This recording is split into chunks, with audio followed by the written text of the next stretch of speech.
All right, so just continuing on what I had talked about in the first part of my video here. I didn't really intend to do two parts, but I just kind of want to get my point across maybe more clear in regards to this Stand Up for WWE campaign.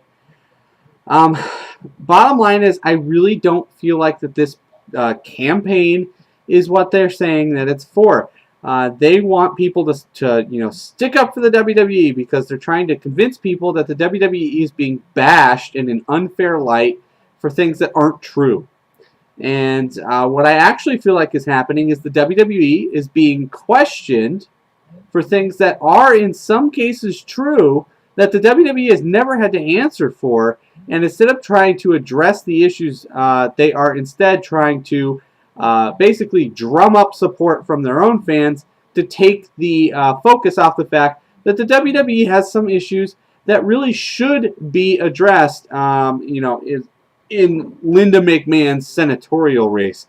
I think it's absolutely fair for her opponent to question the way that she operated her business while she was CEO of the company. I think it's absolutely fair that her opponent bring up these issues like independent contractors not receiving benefits and being treated basically like pieces of meat thrown out when they're no longer of use, and that the employees turning to steroids and drugs either to keep their jobs or to get over the fact that they've lost their job, or to cope with the trouble with being on the road for 50 weeks and not having a pension plan or a 401k and having to work week to week to support a family back home, or not having a family at all because they're on the road 50 weeks a year. And I really do feel like the company should be taken to task for the fact that for a decade plus, they put very suggestive, violent sexual programming on TV and then turned around and completely changed their business model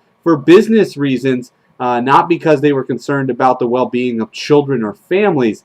I really do think the company should be taken to task for the fact that up until recently they had no wellness policy, that it took the deaths of multiple wrestlers for the company to start taking action against things like concussions and chair shots and steroid use and prescription drug use and the affiliation of their talent with unsavory people like these doctors who have been busted for giving steroids to athletes. A lot of wrestlers are turning up on the same lists as people like Barry Bonds and Roger Clemens and things like that. I think the company should really be taken to task for these issues. And I don't think it's right that this WWE campaign is being, misrepresented as some sort of, call to action for their fans to stick up for the company. I really feel like the whole call to action thing is actually just a ploy. I think that the company is in the business of persuading its fans, and it's once again doing it, but on a much more serious level. The company is in the business of persuasion. They persuade you that John Cena is this great character. They persuade you that Edge is a bad guy. They persuade you that WrestleMania is the most important wrestling event in the world annually. And, some of those things are because, that maybe that's true. Maybe that's true that WrestleMania is the biggest event, in the world when it comes to wrestling.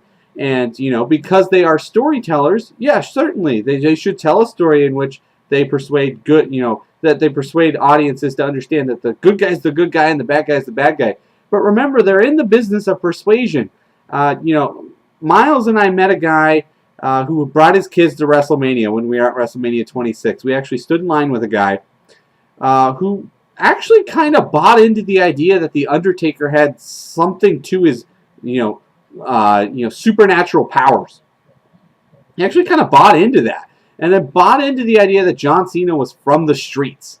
And, really had some facts wrong about the WWE. Bought into the idea that Vince McMahon had handpicked Drew McIntyre to be the future of SmackDown, which isn't true at all. Drew McIntyre had actually debuted like 2 years earlier under a different gimmick, and it didn't work. So they sent him back to the minors. They retooled him and then returned him back to programming with Vince McMahon's support. These are all things that are done in character. John Cena's tough from the streets image. And, I don't know how much of that is really true or not, but the fact of the matter is, he grew up in West Newbury, Connecticut. He didn't grow up in Compton.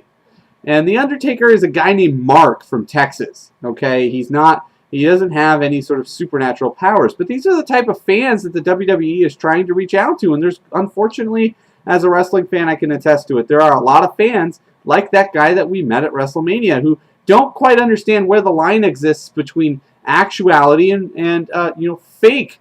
So, I feel like the WWE is trying to grab at those people who don't understand where the lines are and blindly support the WWE with this campaign. I feel like they want these people who blindly support the WWE to blindly support Linda McMahon simply because she had an affiliation with the WWE, and to blindly support the company despite the fact that they do have questionable business practices, that they have made questionable business decisions, and that they have taken questionable stances on wellness issues and television programming issues and marketing issues in the past. I think the company is just trying to say they're coming from a position where for many years, for decades, for almost a century, pro wrestling has been cloaked in this mystery of what's real and what's fake, and living the character in real life and never really knowing if the wrestlers actually hate each other or not.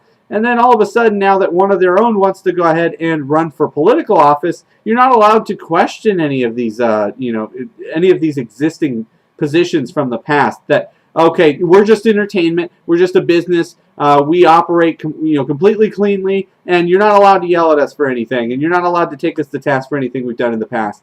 They're selectively choosing they're saying that the media should not be allowed to take them to task for certain things that any other normal business would absolutely be taken to task for, and any other politician running for office would absolutely be taken to task for. I feel like this Stand Up to WWE thing is a way to herd the lemming audience that they have, and I do think there is a large section of the WWE audience that is, in fact, lemmings. That will do whatever they're instructed to do. They'll root for John Cena. They'll hate Chris Jericho because they're just I don't understand it. I really don't. I know that there's other smart wrestling fans out there who understand the difference between the business, the politics of the business, the product that's on television versus what you actually versus what actually takes place. But I feel like there's a large section of fans that the WWE is going to try to manipulate with this campaign. Manipulate them into thinking that the WWE is under attack. They were able to manipulate people that the XFL was better than the NFL during the 1 year that the XFL was around. They've been able to manipulate people, into thinking that, they're the only wrestling product in town when there's actually TNA wrestling and Ring of Honor wrestling and all kinds of, dozens upon dozens of independent promotions and overseas promotions. And, they manipulate people into thinking that there never was a past for some of these wrestlers who actually appeared in other companies before arriving there. That Ron Killings never actually won a world championship. And, that they're in the business of persuasion. And I think they're trying to manipulate the cross-section of their audience that's easily manipulated. I think the whole thing is a ploy. It's really frustrating as a wrestling fan to see the product now turned into a political pawn. So yeah, I'm just really frustrated as a fan. I just really want that out there, that this Stand Up for WWE thing, I don't support. I don't support this at all, that the company is basically being turned into a media mogul. It's being used as a tool, much in the way that Fox News is used as a tool for the Republican Party. And, the way that, Rush Limbaugh is a tool for the Republican Party. I feel like it's all kind of the same thing, that it's all a manipulation game. In this case, the WWE is turning their own product into a way of manipulating the audience into thinking that they haven't done anything wrong and that their own fans are under attack. The fans are not being attacked. If fans can't defend themselves when somebody says, "Why are you a wrestling fan?" They're either not smart enough to be in the conversation in the first place, or they need to start learning, they need to start looking into why they are a wrestling fan in the first place. I'm able to defend why I'm a wrestling fan, and it has nothing to do with, the fans that love to see violence or sex. I don't watch wrestling for any of those reasons. I watch it for the storytelling, for the history of it, for the uniqueness of the business. I respect the way that the workers have to give their heart and soul to the business, and I love a good product. I love two wrestlers with good chemistry in the ring. I love the way that that two wrestlers can tell a story simply by having a pretend fight with each other. And I love the glorified stuntman attitude of some of the wrestlers. And, I don't watch it because, John Cena's cool, but I feel like that this campaign is taking the large cross-section of the audience that does buy into the WWE because John Cena's cool and Chris Jericho's a jerk.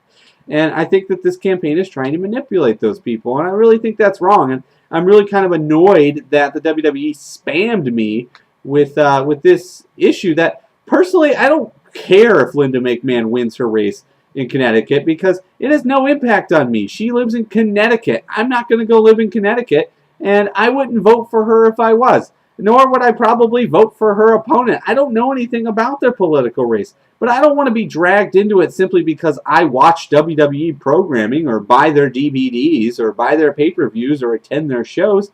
Don't drag me into this and make me a political pawn, and don't misrepresent what's going on and tell me that I'm being attacked by the media. I'm not being attacked by the media. The WWE is being attacked by the media, and rightfully so in some cases. Yeah, and I will be the first to say that the WWE gets attacked by people like the Christian Coalition for things that they really shouldn't be attacked for. But in this case, some of the issues that are being brought up are real serious political issues, and the WWE should not be able to pick and choose what they're taken to task for when the media or political opponents come calling.